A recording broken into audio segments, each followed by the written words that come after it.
guys, স্বাগতম জনাইছো আপোনালোকক মোৰ চেনেল 24/7 ফিটনেস অসমলৈ যদি মোৰ ভিডিওবোৰ যদি ভাল লাগে যদি মোৰ কন্টেন্টবোৰ যদি ভাল লাগে তেনেহলে আপোনালোকে সাবস্ক্ৰাইব বাটনটো ক্লিক কৰি দিব আৰু ইয়াৰ কাষত থকা বেল আইকনটো দবাই দিব যাতে মই যেতিয়াই নতুন ভিডিও আপলোড কৰি আপোনালোকে নটিফিকেশন পাই থাকে আহক আৰম্ভ কৰো গাইজ আজিৰ টপিকটো হসাকে গাইজ চেনি খালে ডায়াবেটিস হৈ জানো আমাৰ এতিয়া সমাজখনত অসমীয়া সমাজখনত প্ৰত্যেক ঘৰতে ডায়াবেটিসৰ সমস্যা গাইজ ইয়াৰ কাৰণটো কি আহক জানি লওক ইয়াৰ কাৰণটো গাইজ ইয়াৰ কাৰণটো লুকাই আছে আমাৰ অসমীয়া সমাজত যিবিলাক খাদ্যভাগ আমি যিবিলাক খাদ্য খাওঁ ইয়াৰ ভিতৰতে ইয়াৰ কাৰণটো লুকাই আছে আমাৰ খাদ্যভাগবোৰ বুলি আপোনালোকে চাই তালিকাখন যদি চাই যে আমাৰ ডেইলি আমাৰ খাদ্যবোৰ কেনেকুৱা ভাত আলু ৰুটি পৰঠা আৰু বাহিৰত যদি আমি খাওঁ লুচি পোলাও এই আটাইবোৰ খাদ্য যদি আপোনালোকে লক্ষ্য কৰে গুটেইবোৰ চাব এই গুটেইবোৰ হল সিম্পল কাৰ্ব আৰু গাইজ লেক অফ এক্সাৰসাইজৰ ফলত যেতিয়া আমি সিম্পল কাৰ্ববোৰ খাওঁ আৰু এক্সাৰসাইজ নকৰো এইবোৰ আমাৰ বডি কি কৰে এনাৰ্জি হিচাপে ইউটিলাইজ কৰিব নোৱাৰে আৰু যাৰ ফলত কি কৰে আমাৰ বডিত ফেট হিচাপে ই ষ্টৰ হৈ থাকে আৰু যেতিয়া আমাৰ এই লং টাইম আমি যেতিয়া সিম্পল কাৰ্ববোৰ ইউজ কৰি থাকিম এসময়ত গৈ কি হ'ব আমি ডায়াবেটিকত পৰি যাম কিন্তু আমি কি কও যে আমি চেনি খাব নালাগে ডায়াবেটিস হয় কিন্তু আমি ওভাৰঅল ডায়েটটো যেতিয়া চাও আমাৰ গুটেইবোৰ সুগাৰে হয় কাৰণ গাইজ আপোনালোকে হয়তো নাজানে যে যিবিলাক আমি হোৱাইট বস্তু যিবিলাক ইউজ কৰো যেনে চাউল হওক যেনে ৰুটি হওক যেনে ব্ৰেড হওক আলু হওক এই আটাইবোৰ হল সিম্পল কাৰ্ব আৰু এইবিলাক ডাইজেষ্ট হোৱাৰ পিছত গ্লুকোজ লৈ কনভাৰ্ট হয় আৰু আটাই ইয়াত ফাইবাৰ নোহোৱাৰ বাবে কি হয় যেতিয়া এইবোৰ আমি খাম ই অতি সোনকালে ডাইজেষ্ট হয় ব্লাড ষ্ট্ৰীমলৈ গুচি যায় আৰু যাৰ ফলত কি হয় আমাৰ ইনসুলিন স্পাইক হয় এতিয়া হয়তো আপোনালোকৰ মনত কোৱেশ্চন আহিব পাৰে যে আমাৰটো আগৰ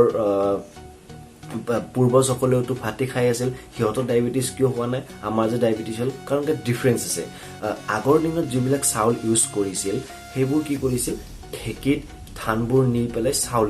হিচাপে বনাই আনিছিল কাৰণ কিন্তু আমি এতিয়া যিবোৰ চাউল খাই আছো এইবিলাক কি হয় মিলত নি পেলাই সেইবোৰ এক্সট্ৰা পলিশ কৰা যায় তাৰ ওপৰত যিটো ফাইবাৰৰ লেয়াৰ আছিল সেই লেয়াৰটো গুচাই দিয়া হয় আৰু যাৰ ফলত সেইটো সিম্পল কাৰ্বলে কনভাৰ্ট হৈ যায়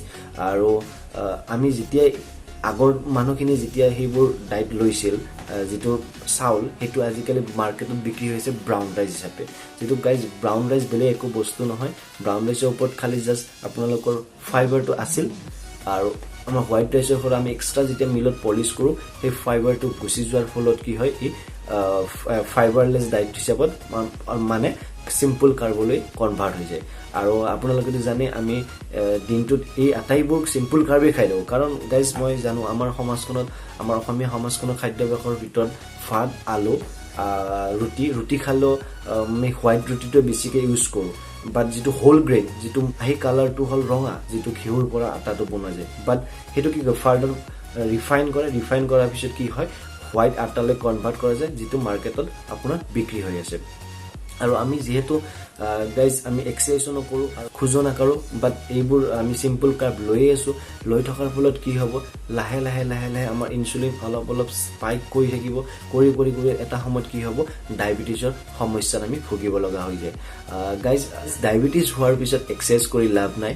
ডায়াবেটিস হোৱাৰ পিছত খোজকাঢ়ি লাভ নাই আপোনালোকে আগতে খোজকাঢ়ক মই দেখি দেখো বহুত আমাৰ মানুহে কি কৰে যেতিয়া ডায়াবেটিস হোৱাৰ পিছত 1 ঘণ্টাৰ পৰা 2 ঘণ্টালৈকে খোজকাঢ়ে বাট তাৰ আগত আপোনালোকে আধা ঘণ্টাকৈ খোজকাঢ়ক এটলিষ্ট আপোনালোকে যিখিনি সিম্পল কাৰ্ব গ্ৰহণ কৰি আছে সেইখিনিটো এনাৰ্জি হিচাপে ইউটিলাইজ হ'ব যেতিয়া ঘাম ওলাব আপোনালোকৰ এক্সাৰসাইজ কৰাৰ পিছত ঘাম ওলাৰ পিছত কি হ'ব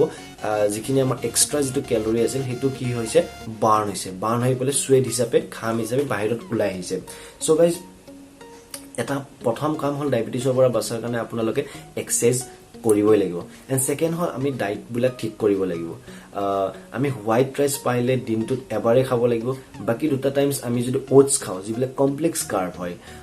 বা ৰুটি খালো যেটো আমি ৰঙা ৰুটি হেতু খাওঁ আৰু যদি আমি যে হোৱাইট ৰাইচে খাই থাকিব লগা হয় দিনটোত তেনে এটলিষ্ট আমি প্ৰত্যেক সাজতে কি কৰোঁ ফাইবাৰ যাতে এড কৰোঁ জানে আমি শাক পাচলিবোৰ যাতে যোনবিলাক সেউজীয়া বস্তু থাকে সেইবোৰ গোটেইবিলাকত ফাইবাৰ থাকে সেইখিনি যদি আমি এড কৰোঁ এড কৰিলে কি হ'ব এটলিষ্ট আমাৰ ডায়েবেটিছৰ পৰা আমি অলপ আমি বাচি থাকিব পাৰিম আৰু ডায়েবেটিছৰ এটা বহুত ডাঙৰ এটা সমস্যা হৈছে কি হৈছে যে জেনেটিকেলি নেক্সট জেনেৰেশ্যনলৈও ই প্ৰভাৱ পৰে তেনেহ'লে ভাবক গাইজ যদি আপোনালোকৰ যদি কম বয়সতে যদি ডায়েবেটিছ হৈ যায় তেনেহ'লে আপোনালোকে নেক্সট জেনেৰেশ্যনক কি দি আছে ডায়েবেটিছৰ জিন দি আছে আৰু সেইবিলাকে কি কৰিব সিহঁতৰ ডায়েবেটিছৰ পাৰ্চেণ্টেজ কি হৈ যাব বহুত শতাংশ বাঢ়ি যাব আৰু অকল যে চেনি খালে ডায়েবেটিছ হয় এনেকুৱা কথা নহয় কাৰণ দিনটোত আমি আটাইবোৰ বাকী বস্তুৰ পৰা চুগাৰেই লৈ আছোঁ আৰু তাতে যদি আমি যদি দিনটোত যদি ধৰক আমি চেনি নাখাওঁ বা এচামুচ চেনি খাম বা 2 চামুচ খাম ডায়েবেটিছৰ পৰা বাচি থাকিম তেনেকুৱা নহয় গাইজ আমি অভাৰঅল মেইন ডায়েটটো ঠিক কৰিব লাগিব কাৰণ আমি দিনটোত চেনি কিমান খাওঁ খুব বেছি আমি চাহ যদি 3 কাপ খাওঁ বা 4 কাপ খাওঁ সেইখিনি খাওঁ তাতকৈ বেছি গাইজ চেনি আমি খাবও নালাগে আৰু তাৰ ফলত আৰু তাৰ বাহিৰেও কি আছে চুগাৰৰ কিমানখিনি চ'ৰ্চ আমি ডেইলি লৈ থাকোঁ ক'ল্ড ড্ৰিংকছ গাইজ ক'ল্ড ড্ৰিংকছবোৰ আপোনালোকে লেভেলবোৰ চেক কৰিব তাতে দেখিব যে কাৰ্বহাইড্ৰেট যদি আছে তাত 60 গ্ৰাম দেন চুগাৰ আছে তাতে 40 গ্ৰাম গাইজ 40 গ্ৰামৰ পৰা 50 গ্ৰামলৈকেও কিছুমানত চুগাৰ থাকে তাৰমানে ভাবক আমাৰ ডেইলি যিমানখিনি ইনটেক আছে সেই জাষ্ট আপুনি এটা বটল ক'ল্ড ড্ৰিংকছ খালে সেইখিনি আপোনাৰ ফুলফিল হৈ যায় তাৰ উপৰি আমি যোনবিলাক বিস্কিট ইউজ কৰোঁ বিস্কিটবিলাকতো কি থাকে চুগাৰ থাকে চ' বাট আমি দুখ দি থাকোঁ কি কৰোঁ যিটো আমি প্ৰচেছ চুগাৰ সেই চুগাৰটোক আমি দুখ দি থাকোঁ কিন্তু প্ৰব্লেমটো গাইজ আমাৰ অভাৰঅল ডায়েটত আছে গতিকে বহুত ডাঙৰ সমস্যা গাইজ ডায়েবেটিছ ইয়াক পৰা আমি আটাইবোৰে বাচি থাকিব লাগে আৰু যাতে আমি নেক্সট জেনেৰেশ্যনকো যাতে বচাই ৰাখোঁ গতিকে গাইজ ইয়াৰ ওপৰত আপোনালোকে অলপ কাম কৰক এক্সাৰচাইজ কৰক নহ'লে বা খোজ কাঢ়ক আৰু ডায়েটতো আপোনালোকে ফাইবাৰ এড কৰকে নহ'লে বহুত ডাঙৰ সমস্যাত আমি ভুগিব গৈ আছোঁ আশা কৰোঁ মই দিয়া ইনফৰমেশ্যনখিনি আপোনালোকৰ কামত আহিব যদি মোৰ ভিডিঅ'টো যদি ভাল লাগিছে তেনেহ'লে আপোনালোকে লাইক কৰক শ্বেয়াৰ কৰক আৰু ছাবস্ক্ৰাইব বাটনটো ক্লিক কৰি দিয়ক আৰু keep healthy guys thank U